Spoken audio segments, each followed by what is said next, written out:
രവിയുടെ ആദ്യത്തെ പാട്ട് ഏതാണ്? അത് സാഫല്യം എന്ന ചിത്രത്തില് സാക്ഷാൽ MG രാധാകൃഷ്ണൻ സാർ തന്ന പാട്ടാണ്. കിരീടം കേട്ടാലും.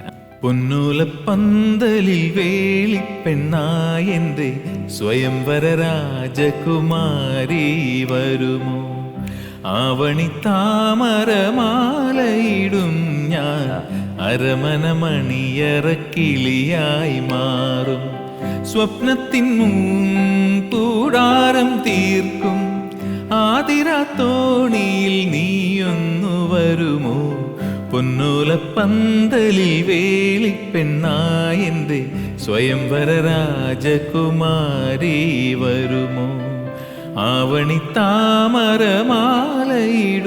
ഞാൻ അരമന മണിയറക്കിളിയായി മാറും, സ്വപ്നത്തിൻ മംഗല്യ കൂടാരം തീർക്കും ആതിരാത്തോണിയിൽ നീയൊന്നു വരുമോ. സുജാത ചേച്ചിയാ കൂടെ പാടിയത്. സുരേഷ് ഗോപി ചേട്ടനാണത് സ്ക്രീനിൽ. എങ്ങനെയാണ് അതിലോട്ട് എത്തിപ്പെട്ടത്? അതെനിക്ക് ഈ പറഞ്ഞ പോലെ യൂത്ത് ഫെസ്റ്റിവൽ കമ്പം ഉണ്ടായിരുന്നു. എനിക്ക് വേറെ ഒരു പ്രൈസും വേണ്ട, യൂത്ത് ഫെസ്റ്റിവലിന് ലളിതഗാനത്തിൽ 1ാം സമ്മാനം. അതാണ് എൻ്റെ ഒരു ലക്ഷ്യം, ആഗ്രഹം. അപ്പോൾ ഓരോ തവണയും പോയി പാടും. അന്നും ഞാൻ ചേട്ടൻ്റെ പേര് ഉപയോഗിച്ചിട്ടുണ്ട്. ഇപ്പം ഞാൻ കുറേ തവണ പ്രൈസ് ഒന്നും കിട്ടാതെ പോകുമ്പോഴൊക്കെ ഞാൻ ഇപ്പം MG ശ്രീകുമാറിനൊന്നും ഞാൻ കണ്ടിട്ടില്ല, എൻ്റെ ഓർമ്മയെ കിട്ടിയിട്ടുണ്ടോന്ന് തോന്നുന്നില്ല, അതുകൊണ്ട് ഞാൻ അത്ര മോശം പാട്ടുകാരനല്ലെന്നൊക്കെ. അത് കിട്ടിയിട്ടുണ്ടോ ഇല്ലയോ എന്നുള്ളത് എനിക്കറിയില്ല, കേട്ടിട്ടില്ല. അതെ, അല്ല പോയിട്ടുമില്ല. അല്ല, അന്നത്തെ എൻ്റെ ഒരു പിടിവള്ളിയാണ്. അങ്ങനെ ഞാൻ പെരുമ്പാവൂർ രവീന്ദ്രനാഥ് സാറിൻ്റെ അടുത്ത് പോകുന്നു. സാറിൻ്റെ അടുത്ത് കുറേ കീർത്തനങ്ങളൊക്കെ പഠിക്കാൻ ശ്രമിച്ച് നിൽക്കുന്നുണ്ടെങ്കിലും എൻ്റെ ആഗ്രഹം ഇതാ, എല്ലാ വർഷവും ഒരു പാട്ട് വേണം. അങ്ങനെ സുഖിയൗവരോ രാമനാമഗീതം പാടും ദക്ഷിണ കാവേരിയോളങ്ങളേ, തിരുവയ്യാറിൻ ഹൃദയ പരിമളം ശ്രീത്യാഗരാജ ചിന്താകുസുമം. അങ്ങനെ ഒരു ലളിതഗാനം സാർ എനിക്ക് ഇങ്ങനെ തന്ന്. കുറെ സംസ്കൃതം പ്രശ്നങ്ങളൊക്കെയുള്ള പദങ്ങളൊക്കെ ഉണ്ട്, നമുക്ക് ഉൾക്കൊള്ളാൻ പറ്റാതെ. അതെല്ലാം ഞാൻ ഈ കോമ്പറ്റീഷന് മുമ്പ് ഇങ്ങനെ കയ്യിൽ 2 വിരലിലും ഇങ്ങനെ നിറച്ചു എഴുതിയിട്ട് ഇങ്ങനെ സുഖിയോ അടുത്ത ബഹുള പഞ്ചമി സുദിനത്തിലൂതിക്ക് അങ്ങനെ വരി തെറ്റരുതല്ലോ എന്ന് വെച്ചിട്ട് നന്നായിട്ട് പഠിച്ചു. എന്നാലും തെറ്റാൻ പാടില്ല, ഈ ഒരു തവണയും കൂടെ ഉള്ളൂ. അപ്പൊ അങ്ങനെ അത് പാടി സമ്മാനം കിട്ടി. അപ്പം കിരീടമുണ്ണി അദ്ദേഹം ഞങ്ങളുടെ വളരെ അടുത്ത ബന്ധുവാണ്.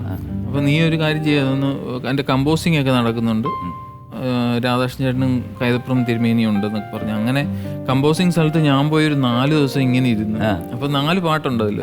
ഒരു ദിവസം ഒരു പാട്ട് നടക്കുന്നു, നീ ഇരിക്കുന്നു പറഞ്ഞു അവിടെ പിടിച്ചിരുന്നു.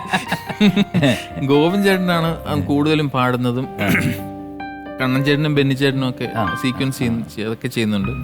4ാം ദിവസം ആയപ്പോഴത്തേക്ക് എനിക്കിത് എന്ത് ചെയ്യണമെന്ന് അറിയാൻ വയ്യ. ഞാൻ രാത്രി ആയപ്പം ഉണ്ണിച്ചിറ്റപ്പനെ വിളിച്ചു, ഞാൻ നിൽക്കണോ പോണോ. ഞാൻ 4 ദിവസം നിറച്ച് ബിരിയാണിയൊക്കെ എനിക്ക് മേടിച്ചു തന്നു. ഞാനതും കഴിച്ച് അങ്ങനെ ബില്ലടിച്ച് തരുമെന്നുള്ള നീ അവിടെ ഇരുന്നോ ഞാൻ ചോദിക്കാന്നൊക്കെ പറഞ്ഞു. എടാ അത് മറന്നുപോയതാ, ഒരു കാര്യം ചേട്ടാ, ഗോപൻ ചേട്ടനെ വിളിച്ചിട്ട് ഈ പാട്ട് പറഞ്ഞിട്ട് ഞാനൊന്ന് റഫായിട്ട് പറഞ്ഞുതരാന്ന് പറഞ്ഞാൽ രാധാകൃഷ്ണൻ അങ്കിൾ എന്നെ മുഴുവൻ ഒരു റൗണ്ട് പാടിത്തന്നു. എൻ്റെ കയ്യിൽ വാക്ക്മാനും ഇല്ല, ടേപ്പ് റെക്കോർഡറും ഇല്ല, ഒന്നുമില്ല. പിന്നീട് ട്രാക്കൊക്കെ ഇട്ട് കേൾപ്പിച്ചു. പിന്നെ ഒന്നുകൂടെ പാടി നോക്കാം എന്നൊക്കെ പറഞ്ഞു. അങ്ങനെ അതങ്ങ് ഒത്തു. MG രാധാകൃഷ്ണൻ അദ്ദേഹത്തിന്റെ കാലിൽ പിടിച്ച ഒരു കഥയുണ്ടല്ലോ. ആദ്യം തൊട്ടത് സാഫല്യം പാട്ട് പാടുന്നതിന് മുമ്പാണ്. അപ്പം പറഞ്ഞ വാക്കുകൾ എനിക്ക് ഓർമ്മയുണ്ടായിരുന്നു. ഞാൻ തുടങ്ങിയത് ഒരുപാടൊന്നും അങ്ങനെ പാഴായി പോയിട്ടില്ല എന്ന് പറഞ്ഞിട്ടാണ് ഞാൻ.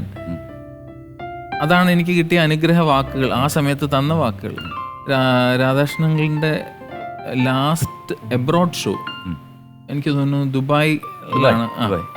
അപ്പോൾ ആ പ്രോഗ്രാം അത് ഒരുപാട് പാട്ടുകളൊക്കെ പാടി തിരിച്ചുള്ള യാത്രയിൽ തീരെ അവശനായിരുന്നു ശാരീരികമായിട്ട്. എനിക്ക് തോന്നുന്നു ക്ലൈമറ്റിൻ്റെ ചേഞ്ച്, അല്ലാതെ ബോഡിലി ഫിസിക്കലി മെഡിക്കൽ കണ്ടീഷൻസ് ഒന്നുമല്ല, അല്ലാതെ തന്നെ ഫിസിക്കലി ഒരു ഡള്ളായി. അപ്പം വീൽ ചെയറിലാണ് ഫ്ലൈറ്റിലേക്ക് കയറുന്നതും തിരിച്ചിറങ്ങാനുള്ളതും അങ്ങനെ അറേഞ്ച് ചെയ്ത് വെച്ചിരിക്കുക. അപ്പം ലേറ്റ് നൈറ്റ് ഫ്ലൈറ്റാണ്, വലിയ ഫ്ലൈറ്റ്. അപ്പോൾ കുറച്ചു നേരം കഴിഞ്ഞപ്പോൾ എന്നെ വിളിക്കുന്നുണ്ട്. ഡാ എന്ന് രണ്ടു തവണ വിളിക്കുന്നു. ഞാനിങ്ങനെ നോക്കുമ്പോഴത്തേക്ക് ശബ്ദമൊക്കെ കുറവാണ്. എല്ലാവരും ചുറ്റുപാടും എല്ലാവരും ഉറക്കം. ഒട്ടും ഈ കാല് എന്നൊക്കെ പറഞ്ഞ് ഇങ്ങനെ എന്തോ കാണിക്കുന്നു. അപ്പം ഞാൻ അടുത്ത് ചെന്നു. അപ്പുറത്തെ റോയില്ല, ഈ നടുക്കുള്ള പാസേജ് കഴിഞ്ഞ് അപ്പുറത്തെ റോയില്ല ഞാനിരിക്കുന്നു. അടുത്ത് നോക്കുമ്പോൾ തീരെ നീ എന്തെങ്കിലും കാല് പിടിക്കുക ഞെക്ക് എന്നൊക്കെ പറഞ്ഞു സോക്സ് ഒക്കെ ഇട്ടിട്ടുണ്ട്. അപ്പം അതിൻ്റെ പുറത്തൂടെ അപ്പം പിന്നെ വേറെ വഴിയില്ല. ഞാനവിടെ തറയിൽ ഫ്ലൈറ്റിൽ അങ്ങനെ ഇരുന്നിട്ട് കാലൊക്കെ പിടിച്ച്, നമ്മളിപ്പോൾ പൂർണ്ണ ആരോഗ്യവാനായിട്ടിരിക്കുമ്പോഴും രാത്രി കിടന്നുറങ്ങുന്ന സമയത്തൊക്കെ കാലിൽ മസിലൊക്കെ കോച്ചി പിടിക്കുമ്പോഴത്തേക്ക് ആ പെയിൻ നമുക്കറിയാം. അപ്പോൾ ഇത്രയും അപ്പോൾ ഞാൻ അവിടെ ഇരുന്ന് ഫുൾ ഇങ്ങനെ റബ്ബൊക്കെ ചെയ്ത് ഒരുവിധമൊക്കെ ഇനി മതി പൊക്കോന്ന് പറഞ്ഞ് പോയി. അത് തീർന്നു. അത് കഴിഞ്ഞ് ആ സമയത്ത് ഞാൻ ഒരു ഇൻറ്ററാക്റ്റീവ് മ്യൂസിക്കൽ ഷോ ചെയ്യുന്നുണ്ടായിരുന്നു TV-യിൽ, ചാനലിൽ. അപ്പോൾ അതിലേക്ക് ഒരു കത്ത് വന്നു.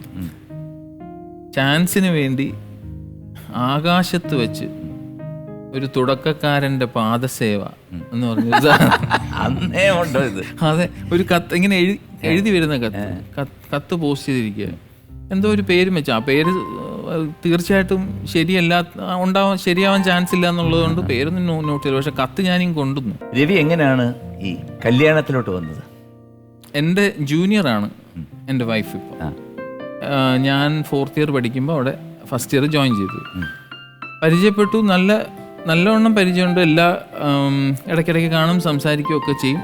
പിന്നെ ഞങ്ങളുടെ ഒരു ഫാമിലി കോമൺ, എൻ്റെ ക്ലാസ്മേറ്റും പ്രിയയുടെ ഫാമിലി ഫ്രണ്ടുമായിട്ടുള്ളൊരു കുട്ടി. അതായത് ആ കുട്ടി എൻ്റെ ക്ലാസ്സിലാണ് പഠിക്കുന്നത്. പ്രിയയുടെ മാരേജ് ആലോചിക്കുന്ന സമയത്തും ഞാൻ കോഴ്സ് കഴിഞ്ഞ് 2 വർഷം ആയ സമയത്തും ഒക്കെ ആയപ്പോഴത്തേക്ക് കോമൺലി ഈ ഒരു പേര് കൊണ്ടുവന്നു. നിനക്ക് ഇഷ്ടമാണെങ്കിൽ ഞാൻ അവിടെ പറയാം, നിനക്ക് ഓക്കെ ആണെങ്കിൽ അല്ല അങ്ങനെയല്ലല്ലോ, ഫോർമലി അങ്ങനെ നടന്നു.